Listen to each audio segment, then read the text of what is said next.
नमस्कार। मैं कुलदीप भारद्वाज नमस्कार इंडिया की रात के 9 बजे की चर्चा में आप सबका हार्दिक अभिनंदन करता हूं। जैसा कि आप सभी को मालूम है कि आज कैप्टन अमरिंदर सिंह जो पंजाब के मुख्यमंत्री हैं, उनको मिलने का समय नहीं दिया सोनिया गांधी ने दिल्ली के अंदर। और दूसरी जो इस समय सबसे ज्यादा चर्चा में है वो ये है कि कल जो जम्मू कश्मीर के पूर्व मुख्यमंत्रियों के साथ बैठक बुलाई थी प्रधानमंत्री नरेंद्र मोदी ने, उनसे मिलने के लिए लगभग सभी नेता दिल्ली पहुंच चुके हैं। देखते हैं कल क्या होता है, लेकिन गौर कीजिएगा इनमें से ज्यादातर वही लोग हैं जिनको नजरबंद कर दिया गया था, कई महीने तक नजरबंद कर रहे थे।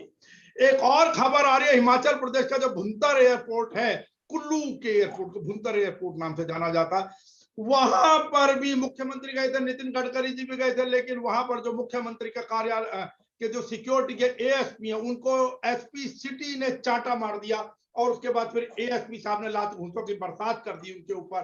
तो अब देखते हैं आगे गाज किन किन अधिकारियों पर गिरती है और कैसे गिरती है। तो अब जो चर्चा चलती, जो चर्चा कल नमस्कार इंडिया ने प्रारंभ की थी, वही चर्चा को अब आगे बढ़ाते हुए, जो चर्चा आपको मालूम है कि 382 हेक्टेयर से अधिक के जो जंगल हैं बक्सवाहा के अंदर, मध्य प्रदेश के अंदर, उनकी कटाई का फरमान तो जारी हो चुका है, क्योंकि वहां पर कोई जो खदान है, हीरो की खदान है। अब उसका बजाय इसके कि भाई मनुष्य के जीवन पर क्या उनका दुष्प्रभाव होगा, जो छोटे छोटे जीव जंतु होते हैं उनका क्या दुष्प्रभाव होगा, उनको तो लगभग समाप्त ही हो जाते हैं।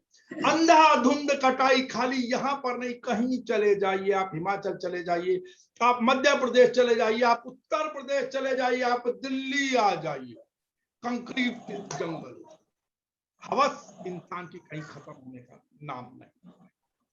चलती बात पर एक बात और बता दूं कि जो जिम ट्रेनर, जिनको आप में से बहुत सारे लोग योग गुरु रामदेव कहते हैं, वो अब सुप्रीम कोर्ट की शरण में पहुंच गए। उन्होंने कहा उनके विरुद्ध जो भी याचिकाएं हैं उनको उन पर कार्यवाही पर लगाम लगाई जाए और सारे के सारे केस दिल्ली के अंदर ट्रांसफर कराए जाए। आपको मालूम है जो भी उन्होंने मेडिकल डॉक्टर्स के संदर्भ में कहा था उसी चीज को लेकर। तो खैर, नमस्कार इंडिया अब अपनी चर्चा को आगे बढ़ाते हुए मैं कल से ही आगे, हमारे साथ वही पैनल कल का जो आरटीआई एक्टिविस्ट जो पर्यावरण पर काम कर रहे हैं, भोपाल मध्य प्रदेश से अजय दुबे जी। अजय दुबे जी आपका हार्दिक अभिनंदन। अजय दुबे जी अनम्यूट कर लीजिएगा आप। उत्तराखंड जनता पार्टी के प्रदेश सचिव देवचंद उत्तराखंडी जी, आपका भी बहुत बहुत धन्यवाद, हार्दिक अभिनंदन।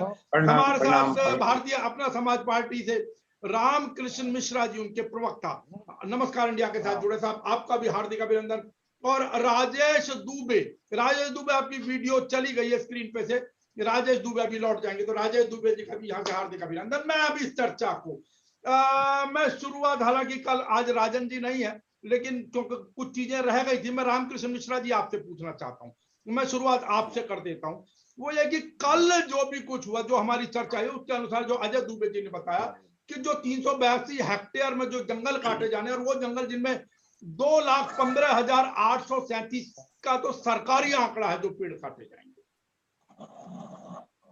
सरकारों ने तो मानना नहीं है। प्रश्न ये कि समस्या क्या है, उस पर ज्यादातर चर्चा हो चुकी है, इसका निदान क्या हो सकता है। आप पूर्वी उत्तर प्रदेश क्षेत्र में ज्यादा काम करते हैं, बांदा से भी किसी ने एनजीटी के अंदर एक याचिका डाली है, निदान क्या है? सिर्फ कोर्ट में चले जाए, वहां लटके रहे, देर सवेर प्रगति के नाम पर, आधुनिकरण के नाम पर, कहीं ना कहीं कोर्ट एनजीटी छोटी मोटी कुछ वो शर्तें लगा देते हैं, पेड़ों को ऐसे ट्रांसफर करें, इतने पेड़ बो जाए, और नर्मदा आंदोलन से सबने देखा हुआ बाद में कितने पेड़ बचते हैं।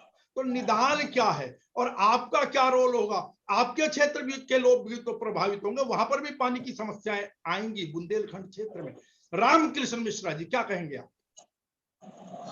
सर्वप्रथम मैं नमस्कार इंडिया चैनल के माध्यम से मैं समस्त देशवासियों को नमस्कार प्रणाम करता हूं, साथ ही डिबेट में आए हुए सभी बंधुओं का नमन बंदन। वन हमारे जीवन का मुख्य अंग है। प्रकृति, मनुष्य, पशु पक्षी सबके लिए वन का होना नितांत आवश्यक है। तो वन की वृक्षों को जिस प्रकार से लगातार कटाई हो रही है, ये चिंता का विषय है। इस पर सरकार का ध्यान मैं भारतीय अपना समाज पार्टी के तरफ से आकृष्ट करना चाहता हूं। मिश्रा जी, इस पर सरकार ने ध्यान नहीं देना, सरकार को ध्यान देना होता तो दे चुकी होती। उन्होंने तो जो ऑर्डर करना था कर दिया। 2,500 करोड़ का प्रोजेक्ट है, 2,500 करोड़ का करीब का ये प्रोजेक्ट है। आप अब मुझे बताएं कि क्या आपकी पार्टी या वहां के लोगों के जीवन पर जो दुष्प्रभाव ना पड़े या कम से कम पड़े, आप क्या करेंगे? लोग क्यों नहीं आगे आते हैं? मेरा तो सीधा सा सवाल ये है आज। देखिए, जहां तक जनता का सवाल है, मैं आपके चैनल के माध्यम से सभी देशवासियों से ये कहना चाहता हूं कि बंद रहेगा तभी हमारा जीवन सुरक्षित होगा। अगर बंद नहीं रहेगा तो जीवन सुरक्षित नहीं होगा। इसलिए हम सभी लोगों को मिलकर के और वन की रक्षा के लिए कार्य करना पड़ेगा। वन वृक्षों को लगाएं, जहां भी वृक्ष कट रहे हैं वहां फिर से उनकी जो है वृक्षों की रोपाई हो। नहीं नहीं नहीं, ये तो बहुत लंबा प्रोसीजर हो जाएगा। रामकृष्ण मिश्रा जी, मैं क्षमा चाहूंगा। देवचंद उत्तराखंडी जी, आप क्या कहेंगे? मेरा फिर वही सवाल है कि आग, वो कहते ना, एक आग होनी चाहिए आम आदमी के अंदर। चलो राजनीतिक जो मुझे अपने कहीं ना कहीं हित होते हैं। अभी आपने बेशक कह दिया, कल आपने बता दिया था नहीं हमारा जो घोषणा पत्र उसके अंदर ये सारी चीजें आपने समाहित करके बता दी। वो जब सत्ता में आते तब देखा जाएगा आप कितना उसको लागू करते हैं, कितना नहीं करते हैं। लेकिन प्रश्न ये कि जो एक आग आम जनता में, मुझे बहुत अच्छा लगता है सरकार को गाली देना, मुझे बहुत अच्छा लगता है किसी राजनेता को गाली देना, लेकिन मैं कहीं भी अपना कर्तव्य का निर्वहन नहीं करता। क्या कारण है? ऐसे लुटते रहेंगे। आपने उत्तराखंड में भी पेड़ों की कटाई का हाल देखा, और गर्मियां आती है, आपको बहुत अच्छी तरीके से पता कि होता क्या है। आग लगा दी जाती है क्योंकि कुछ पेड़ फर्जी रूप से भी काटने होते हैं। कैसे काम चलेगा साहब? 2,500 करोड़ ज्यादा है। हीरे के बिना क्या जीवन नहीं चल सकता? हीरा बहुत महत्वपूर्ण है। सड़कें, मैं एक चीज और जोड़ दूं देवचंद जी, आपने भी देखा होगा, हम सिंगल सड़क पर भी जाया करते थे, देहरादून हरिद्वार। हम डबल सड़क तब भी जाया करते थे। ये तो हवस का यंत्र होगी नहीं, 4 लेन 6 लेन 8 लेन, क्या इलाज है? नमस्कार भारद्वाज जी, मैं तो फिर कल की तरह पुनः एक बार आपको बताता हूं कि मैं आपके माध्यम से अपने उत्तराखंड में जितने भी पर्यावरण को बचाने के लिए जो आंदोलन चल रहे हैं, उन आंदोलनकारियों को जो आज हमारे साथ हैं और जो जीवित नहीं हैं, उनको भी मैं एक बार पुनः वंदन नमन करता हूं। और मैं इसलिए उनको याद करता हूं हर बार कि मेरे दिल में जो आप बोल रहे हैं वो आग पहले से ही है। और एकमात्र राजनीतिक उसका गठन करने का ये है कि हमारे पास शक्ति नहीं थी, उस शक्ति को ग्रहण करके हम ये सारे काम करने हमने जो अभी आप बोल रहे हैं। और मेरे जवाब जो होने थे मैक्सिमम आपने बोल दिया है। फिर वहीं पर बात आते हैं कि हम सरकार को गाली न दें, किसको गाली दें, पर बात वही आती है कि पेड़ लगाने के नाम पर इस साल पेड़ लग जाते हैं, अगले साल जंगल जल जाते हैं, कागज में पूरे कार्रवाई होती है। इससे हमारे अजय दुबे भाई जी जो अच्छी तरह से जानते हैं, जो आरटीआई का हर बार डाटा लेते रहते हैं, उनको ये चीज पता है। लेकिन इसके लिए अपने तरफ से मुहिम हमारी यही थी, हम जहां पर भी रहे, हमने जो है पर्यावरण के नाम पर जो बरसात में जब भी हमारा जो पौधारोपण का हफ्ता चलता है, उसमें अपनी तरफ से पौधारोपण किया, विद्यार्थियों से कराया, और अपने घर के चारों तरफ भी जितनी हमारी सोशल रिस्पॉन्सिबिलिटी अपनी तरफ से हो सकती है वो। अब हमारा काम जो आप बोल रहे हैं वास्तव में वो आग है। अगर इससे बचाना है तो सबसे पहले आप देखो कि पर्यावरण बचाने के लिए कितने अधिनियम हर साल, हर तीसरे चौथे साल बनते हैं। शायद जब से देश स्वतंत्र हुआ है तब से तो मैं देखता हूँ हर 5वें वर्ष में जो है पर्यावरण बचाने के लिए कई किस्म के, कभी जानवर बचाने के लिए, वन्य जंतु बचाने के लिए। तो मैं दोबारा कह रहा हूँ कि हमारे अजय भाई को अच्छी तरह से पता है, वो आरटीआई माध्यम से उन्होंने लिया है। लेकिन इनको करेगा कौन जब तक कोई जिम्मेदार आदमी, कोई ऐसा व्यक्ति शासन में नहीं बैठेगा, या कोई शासन में नहीं अगर बैठ सकता है तो कोई ऐसी शक्ति उत्पन्न करेगा कि जो ऐसा जन आंदोलन करेगा। तो हम तो कोशिश कर रहे हैं, हमने ज्यादा देर से राजनीतिक पार्टी नहीं करी, ये जन आंदोलन हम करेंगे और पर्यावरण बचाने के लिए हम वही मुहिम छेड़ेंगे जो हम राजनीतिक में आने के लिए कर रहे हैं, उसमें कोई दो राह नहीं। ठीक है सर। मैं अजय जी दुबे जी अभी आपके पास आऊंगा, आप सबको सुन ले, फिर मैं आपसे चर्चा करूंगा। अभी राजेश दुबे जी, देवचंद जी को आपने बहुत अच्छी तरीके से सुना, रामकृष्ण जी को भी शायद सुना होगा आपने। रामकृष्ण मिश्रा जी को आपका वीडियो नहीं आ रहा था बीच में। जी जी जी। कैसे बचाएंगे? आप तो उल्टा और कटवाने की तरफ जा रहे हैं, आप तो प्रदेश बंटवाने के चक्कर में पड़ लगे हुए हैं। कोई मुहिम खड़ी होगी? आप खाली ब्राह्मण सभाओं के अंदर बैठकर सिर्फ वो कहीं ना कहीं राजनीतिक रोटियां सेकना, राजनीतिज्ञों को प्रभावित करना, इन्हीं चीजों में लगे रहेंगे। और आपके धर्म के अंदर, हालांकि आपके और मेरे सबके धर्म के अंदर, क्योंकि हम सनातन वाले, हमारे यहाँ तो वृक्ष की पूजा, वट वृक्ष पूजा, तुलसी पूजा, पीपल पूजा, दुनिया भर के और ऋषि मुनियों ने जो तपस्याएं की, वो सब ज्यादातर जंगलों में और पेड़ों के नीचे बैठकर की। आपको नहीं लगता? चलिए बाकी चीजें छोड़ दीजिए, अपने धर्म सनातन, अपने शास्त्रों की परंपराओं को बचाए रखने के लिए कहीं कोई मुहिम होनी चाहिए थी, जो कि अभी तक आप लोगों ने नहीं की। मैं ये चीज साथ में जोड़ रहा हूं। राजेश दुबे जी बोलिए। राजेश जी, राजेश जी आपका वीडियो पॉज हो गया है, आपका वीडियो नहीं चल रहा है, ऑडियो नहीं चल रहा है। राजेश दुबे जी,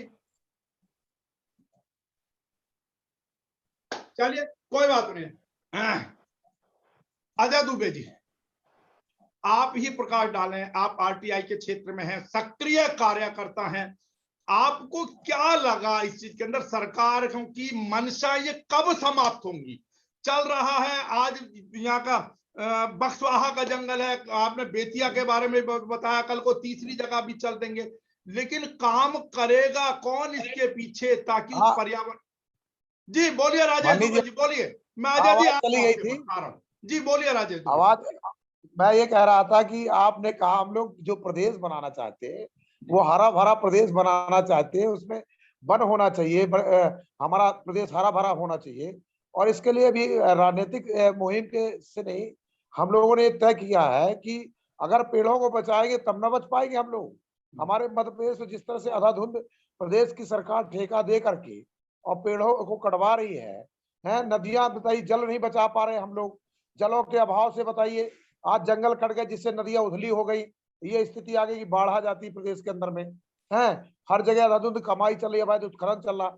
हम लोगों ने एक रणनीति बनाई है कि पर्यावरण को बचाने के लिए अभी हम पदयात्राएं करना शुरू करने वाले। बाजना में जहाँ पर बिरला को प्रदेश सरकार ने भेज दिया जंगल को, हमारे बेशकीमती जो बहुमूल्य जंगल है जिससे हमारी प्राणवायु, जिससे हमें हवा आती है, पूरे प्रदेश के लोगों को, आदिवासियों को, गरीबों को, सबके बीच में हम लोग एक अवेयरनेस कार्यक्रम लगाने वाले हैं, पर्यावरण के नाम से पदयात्राएं चालू करने वाले हैं।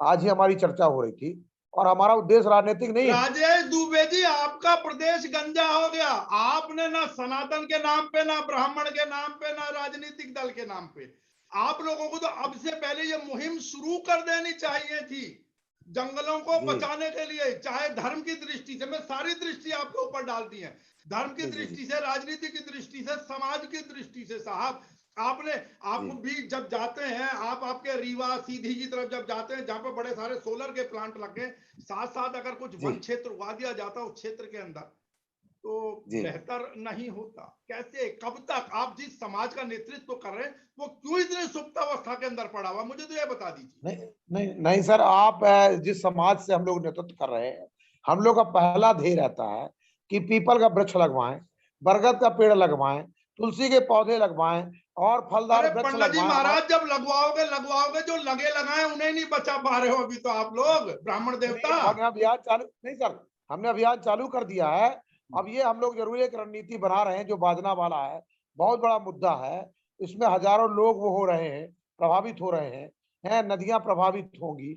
ये स्थिति आएगी, पूरी खनिज संपदा को ले जाएंगे एक हीरे के टुकड़े के लिए, तो उसके लिए हम लोग आंदोलन बना रहे हैं और शीघ्र आंदोलन पर उतरेंगे हम लोग। ठीक है राजेश जी, मैं अब अजय दुबे जी, अजय जी आप मुझे ये बताइए, आप क्योंकि इस क्षेत्र के अंदर सक्रिय हैं अजय दुबे जी, क्या हीरे का खनन या पैसा कमाने का जरिया यही सब बचा? प्रकृति से खेल कर ही सरकारें पैसा कमा सकती हैं, और कोई साधन नहीं है क्या? और दूसरा, आरटीआई में आपने कुछ ऐसी चीजें भी कभी निकल कर आई है कि चलिए अगर वन काटे जा रहे हैं तो उसकी जगह वास्तविकता में उतने ही हरे भरे वन या और जिस चीज का भी खनन हो रहा है या नुकसान हो रहा है प्रकृति को, उनको पहले से तैयार कर दिया जाए। क्योंकि नर्मदा का उदाहरण आपके सामने है, दुनिया भर के पेड़ कटे, दुनिया भर की ग्रीनरी, बाकी चीजें गई, और लेकिन आखिर में वही ढाक के 3-5 खाना पूर्ति के लिए लगे, उतने पेड़ पाए नहीं गए जब गिनती हो।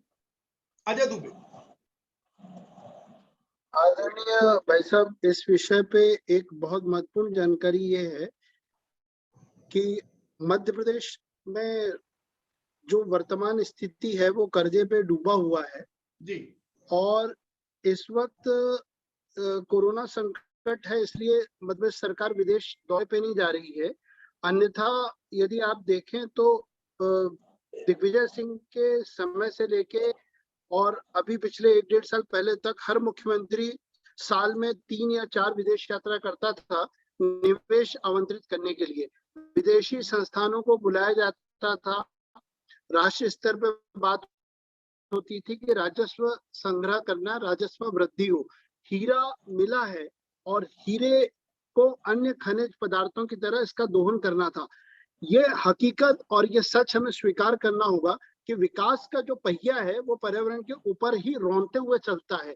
यदि उन इलाकों में, चाहे आप बस्तर की मांग देख लें या अन्य इलाके देख लें जहां जहां महत्वपूर्ण खनिज है, जैसे अभी आपने कहा क्या सरकार इतना ज्यादा राजस्व और आय के लिए चिंतित है कि वो प्रकृति के साथ भी खिलवाड़ कर रही है, तो हाँ ये हकीकत है। और हमारे जो वन और पर्यावरण जो कानून है, उन कानूनों में ये लिखा हुआ है कि जब भी कोई क्षेत्र में सरकार पुल बनाती है, सड़क बनाती है, पावर प्लांट बनाती है या माइनिंग करती है, तो इसमें सशर्त अनुमति दी जाएगी और जो क्षति होगी उसका विकल्प उपलब्ध रहेगा, जिसमें जो भी व्यक्ति कारोबार व्यवसाय करेगा, वो चाहे भारत सरकार का संस्थान हो या निजी संस्थान हो, वो उसकी भरपाई करेगा।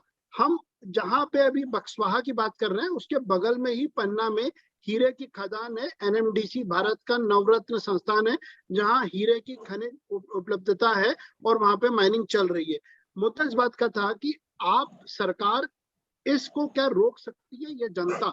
मैं कटु सत्य कहूंगा कि आज की डेट में जनता इसको रोकने में समर्थ तब है जब जन आंदोलन बने, क्योंकि कानून का जो कवच है वो विकास को उपलब्ध है, उसका कवर है। न्यायपालिका उत्तराखंड का हम एग्जाम्पल देखते हैं, कई वहां पे पावर प्लांट्स की बात चलती है, हाइड्रो की चलती है। झारखंड में आप देखिए थर्मल की है, छत्तीसगढ़ में थर्मल है, कहीं कोई प्रोजेक्ट नहीं रुकता है। जहां भी हाईवे आता है, 8 लेन हो 6 लेन हो, पेड़ कटते हैं, लोग न्यायालय जाते हैं। कल आपने भी कहा था ये हमें दिल दिमाग में तय करना होगा कि न्यायालय जाते हैं, नोटिस होता है, लेकिन एक ही चीज होती है कि जब विकास करने वाले को कानूनी कवच हो तो उस पर सशर्त जाके अनुमति मिलती है कि आप इतना भरपाई करोगे तब मिलेगी। सरदार सरोवर योजना, इंदिरा सागर हो, नर्मदा सागर हो, इसमें लाखों पेड़ कटे हैं, लेकिन सरकार का ट्रैक रिकॉर्ड क्या कहता है हमने आरटीआई से उजागर किया। और मैं वन क्षेत्र में भी पिछले 20-21 साल से हूँ और वन क्षेत्र में पर्यावरण में एक महत्वपूर्ण उपलब्धि बता दूं, 2008 में मध्य प्रदेश हाईकोर्ट ने जब पर्यावरण अनुमति 90% माइंस के पास नहीं थी तो हमारी याचिका पे सारी माइंस बंद करी थी और पर्यावरण क्लियरेंस अनिवार्य हुआ था। और उसके बाद खनिज पदार्थों में कहीं ना कहीं पर्यावरण की उपस्थिति हुई थी। कोर्ट और ग्रीन ट्रिब्यूनल दोनों में याचिका लगी है, लेकिन यदि जो सरकार ग्लोबल टेंडर करके बिरला को माइंस देती है, उस सरकार का जो कानूनी सहारा है उसमें केवल एक विकल्प उपलब्ध है कि लोकल स्तर पर जनप्रतिनिधि हो, विधायक हो, पार्षद हो, सरपंच हो, जब तक वो कानूनी तौर पर विरोध नहीं करेंगे इसमें सफलता नहीं है। हम केवल इतना तय कर सकते हैं कि 2 लाख पेड़ लगेंगे, वो जैव विविधता को जो डैमेज होगा उस डैमेज की भरपाई कहाँ से होगी। और आपको बक्सवाहा के जनप्रतिनिधि जो हैं वहां पर भाजपा के जो प्रदेश अध्यक्ष हैं वीडी शर्मा जी सांसद हैं, वो छतरपुर जिला टीकमगढ़ का मिक्स, वो वहां के पन्ना और दमोह का प्रतिनिधित्व करते हैं। छतरपुर की भी एक विधानसभा सीट उनके संसदीय आती है, वो भली भांति से अवगत हैं।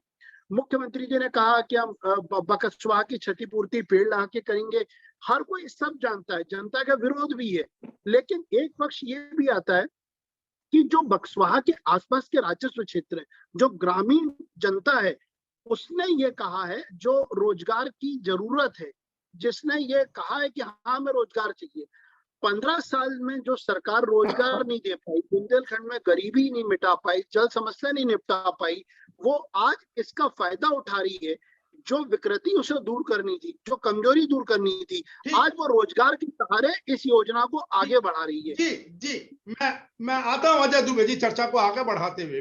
मैं अभी सीधा देवचंद जी के पास आ रहा हूं। देवचंद जी, अभी जैसा उन्होंने कहा कि जो प्रकृति का नुकसान होता है, जो दोहन होता है या जो खनिज क्षेत्र के अंदर, क्योंकि वहां पर खदान वगैरह जो भी कुछ है, जो गड्ढे करेंगे, सब कुछ करेंगे, पेड़ काटेंगे। मैं साथ साथ उदाहरण दे दूं हिमाचल प्रदेश का। हिमाचल प्रदेश में जब आप सुंदरनगर मंडी की तरफ जाते हैं, वहां कोई खनिज नहीं था, कुछ नहीं किया गया, लेकिन वहां एसीसी सीमेंट की फैक्ट्रियां लगा दी गई। वहां पर हालात ये हो गए, वहां से कोई हीरे नहीं निकल रहे थे, कोई सोना, कोई तेल नहीं निकल रहा वहां से। लेकिन हालात ये हो गए कि एक तो जो ट्रक हो गए बेहिसाब। मैं कहूँ कि दिल्ली में भी इतने ट्रक नहीं होंगे किसी हाईवे पर, जो वहां पर हो गए पहाड़ों के घुमावदार क्षेत्र के अंदर, जैम लगने लगे। और तीसरी उससे भी बड़ी चीज हो गई कि जो वहां पर जो धूल, जो कण उसके सीमेंट के, मिट्टी के उड़ते थे, वो रिवाल्सर और मंडी तक जाके लोगों को बीमार करने लगे थे, पौधे पत्तियों पर जम गए थे। तो बात यही है। अभी आपने कहा पेड़ काटे जाएंगे, बहका ऐसे दिए जाते हैं रोजगार के नाम पर। मैंने अभी पीछे देखा जहां से राजेश दुबे जी हैं, कई लोगों की जो जमीनें ले ली गई सीमेंट वाले फैक्ट्रियों वालों ने, रोजगार के नाम पर बहका दिए। उसके बाद कोई नहीं सुनता, कितनों को दी गई, कितनों को नहीं, कितनों को निकाल दिया गया। तो देवचंद जी, और मैं रामकृष्ण जी आपके पास भी आऊंगा, लेकिन देवचंद जी, प्रश्न यह कि सरकार के पास कोई रोड मैप नहीं है, कोई प्लान नहीं है। सरकार, मैंने कल भी शायद चर्चा की थी यही, कि सरकार ऐसा क्यों नहीं करती। चलिए, आपको पैसा चाहिए, रेवेन्यू चाहिए, रोजगार के नाम पर कर रहे हैं, तो आपको जो वन क्षेत्र काटने हैं, जो पर्यावरण का नुकसान करना है, प्लानिंग में 5-7 साल पहले, जैसा कल अजय जी ने बताया था कि ये कांग्रेस की सरकार ने परमिट किया था। सबसे पहले कांग्रेस जी, अगर अजय दुबे जी मैं गलत ना हूं तो आपने ये बताया था, पहले कांग्रेस सरकार ने इस चीज के लिए। देखिए, कमलनाथ जी ने मुख्यमंत्री रहते हुए बकसवाहा की बर्बादी पे मोहर लगाई है। और कभी भी किसी, देखिए, एक कानूनी बात हमें बहुत समझनी पड़ेगी कि यदि सरकार ग्लोबल टेंडर आयोजित करती है और उस ग्लोबल टेंडर में जब वो सामने वाली कंपनी को बकायदा कानूनी तौर पर लाइसेंस दे रही है कि आप जाओ वहां कारोबार करो, तो उसको कौन सा न्यायालय रोकेगा? न्यायालय तो वो चीज रोकता है जहाँ की कानून का उल्लंघन हो। आज 2.5 साल हो गए, हमें केवल इस बात को देखना है। वही कमलनाथ जी वाली चीज को आगे बढ़ाई, तो मैं वही कह रहा हूँ, जैसे उन्होंने बताया 2.5 साल हो गए इस चीज को। तो बेहतर ये नहीं हो कि इस प्रकार की परमिशन देने से पहले सरकार उतने वन क्षेत्र बढ़ाए, फैलाए, नए पौधे दूसरी जगहों पर लगाए, और जिस दिन कटाई शुरू हो उससे पहले उतने पेड़ कि जी पिछले 10 साल में इतने बड़े, उनको गिनवा दे और उसके बाद कटाई शुरू कर दे। क्या इस प्रकार का कोई रोड मैप, कोई प्लानिंग सरकार के पास नहीं होती, या जानबूझकर ही नहीं करना चाहते इस सारी दौड़ के अंदर? उनके सामने प्रकृति, जीव, मनुष्य तो छोड़ दीजिए, मनुष्य के जीवन की भी कोई कीमत नहीं है उन लोगों के सामने। देवचंद उत्तराखंडी। बिल्कुल सर, आप सही बोल रहे हैं। आपका जो आखिरी वर्ड है उसी में सारा जो उत्तर है छुपा हुआ है। राजनीति करने वाले, उनके वर्ड में ही है, राजनीति करने चलो भाई। राजनीति करने से मतलब है झूठ, प्रेम, अन्याय, भ्रष्टाचार, ये करना है। अब जो आपने बताया था कि क्या उनके पास ऐसा विजन नहीं था कि जब उनको पता यहाँ नुकसान है यहाँ पेड़ लगाना? बिल्कुल है। यहाँ तक कि हमारे उत्तराखंड में बहुत सारे ऐसे एनजीओ भी काम कर रहे हैं जो बताते हैं कि चीड़ के पेड़ से आग लगती है तो चीड़ को जो बिल्कुल नंगे पहाड़ हैं वहां भेजो, और जो बस्ती एरिया के नजदीक है, जहाँ छोटे नजदीक के पहाड़ हैं, वहां पर एक और पेड़ है, उसका नाम है बांज और बुरांस। उन पेड़ों के नीचे पानी संग्रहित होता है। तो ये तो जब सोचेगा कोई प्रकृति के प्रति, जब सोचेगा कोई जनता के प्रति, जो ऐसा राजनेता बनेगा जैसे अपने घर की परिवार की सोचता है, जब तक ऐसा सोचेगा नहीं तब तक ये काम नहीं होगा। लेकिन बात तो ये है ना दीपचंद जी के, सुचवाएगा कौन? आपने कहा इतने एनजीओ काम कर रही है, सरकार फिर भी नहीं सुन रही है, क्योंकि जनता ने शायद सड़कों पर उतरकर सरकार को मजबूर नहीं किया ऐसी सोच करने के लिए। सरकार, वरना सरकार तो वो करे ना जो आप करवाना चाहें। देवचंद जी सर, उसमें भी बरगलाया जाता है। आपको ये बताओ कि कल ही हमारे किसी केंद्र, मैंने कल भी बताया था ये बात, जब केंद्रीय मंत्री का ये बयान आ गया कि हम रोजगार सिर्फ अपने कार्यकर्ताओं को देंगे, तो वो कार्यकर्ता तो काम होने नहीं देंगे, हमारे सड़कों में आएंगे, पहले ही जो लड़ाई झगड़ा पर करेंगे। अब उसके हिसाब से बचने के लिए एक और बड़ा धुआं उठाएंगे, बस जलाएंगे, ये करेंगे, वो करेंगे, उसको भी कोई हमारे जैसे शांति भाव से आंदोलन करने की भावना तो रखे। तो बात ये है सर, आपका मैं कंक्लूजन ये करता हूं, बात ये है इसके लिए जनता को जागरूक होना पड़ेगा।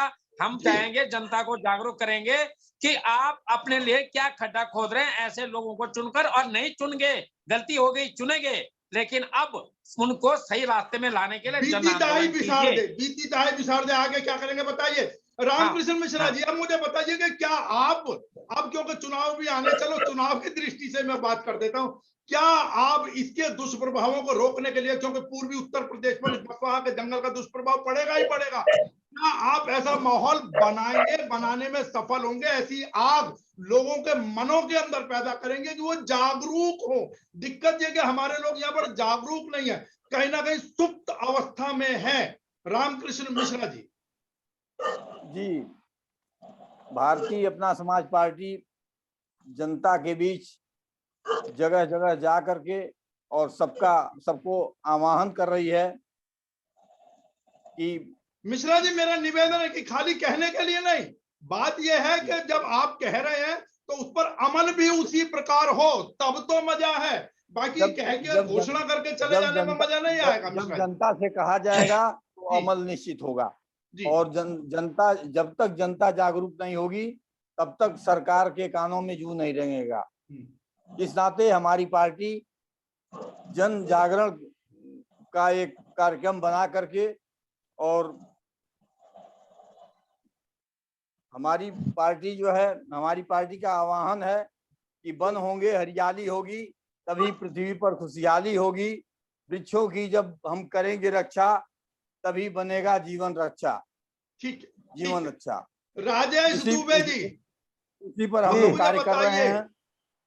राजेश दुबे जी, कैसे जी जी जनता को कैसे जागृत करेंगे, कैसे? आप ये प्रदेश तो बाद में तोड़वा लेना, उसके दोस्त से तो बाद में करवा लेना, ये सीधी सी बात है। नया प्रदेश बनवाओगे तो हरियाली तो जब होगी बची कुछ हरियाली भी सिमटेगी उसमें से।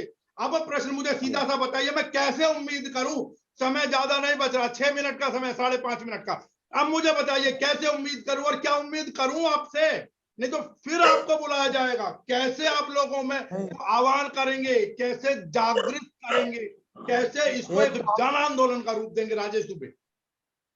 एक तो हम जनता के बीच में जाएंगे और जागरूक अवेयरनेस कार्यक्रम चलाएंगे। दूसरा, हम अपना जो सेंटर है हमारा अखिल भारतीय ब्राह्मण महासभा, उसके तरफ से भी हम धार्मिक अनुष्ठानों को कर करके पेड़ों की रक्षा करने के लिए लोगों के बीच में मोटिवेशन करेंगे, धार्मिक उन लोगों से भी क्या कहवाएंगे। इन ब्राह्मणों के अंदर, मैं आपको रोक रहा हूं, इन ब्राह्मणों के अंदर जो आज के आप जिन ब्राह्मणों के बारे में कह रहे हैं, उनके अंदर आग है? आग होती तो आपसे पहले खड़े नहीं हो जाते, वो तो बटे हुए बीजेपी कांग्रेस के अंदर। दिक्कत तो ये है ना कि उन्होंने, वो बीजेपी के विरुद्ध नहीं जाएगा आपका ब्राह्मण, जो आज जो कांग्रेस में, वो कांग्रेस के विरुद्ध नहीं जाएगा। राजेश जी नहीं, लेकिन पहले धर्म की रक्षा करना ब्राह्मण का काम है। ब्राह्मण का तो काम है, काम तो है, लेकिन काम अपनी जिम्मेदारी कहाँ निभा रहा है वो ब्राह्मण? मुझे ये भी तो बताए ना, अब तक कहाँ सोया पड़ा है? 2.25 लाख पेड़ कम नहीं होते। विश्व का कल्याण हो, ब्राह्मण ने हमेशा विश्व के कल्याण की कल्पना की। तो अगर हमारे मधेश का कल्याण सिर्फ इसी से हो सकता, पेड़ बचेंगे नहीं, तो इसके लिए हम लोग अभियान चलाएंगे और जाकर के हमने बताया कि पदयात्राएं करेंगे, गोष्ठी करेंगे, लोगों के बीच में एक जन आंदोलन खड़ा करेंगे, पम्पलेट छपाएंगे, लोगों को बताएंगे। कितना समय तक करेंगे, कितना समय लग जाएगा राजेश जी इसके अंदर? जरा मुझे ये भी स्पष्ट कर जाइए।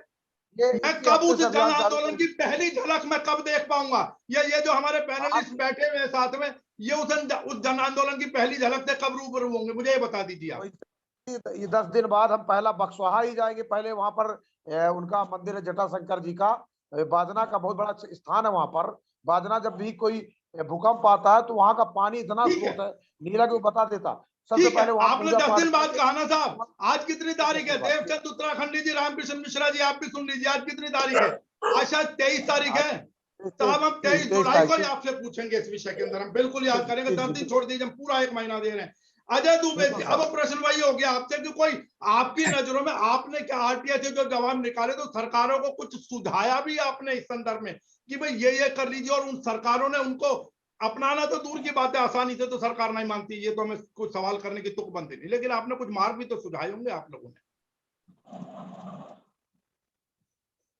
मैं कौन कर दो सर?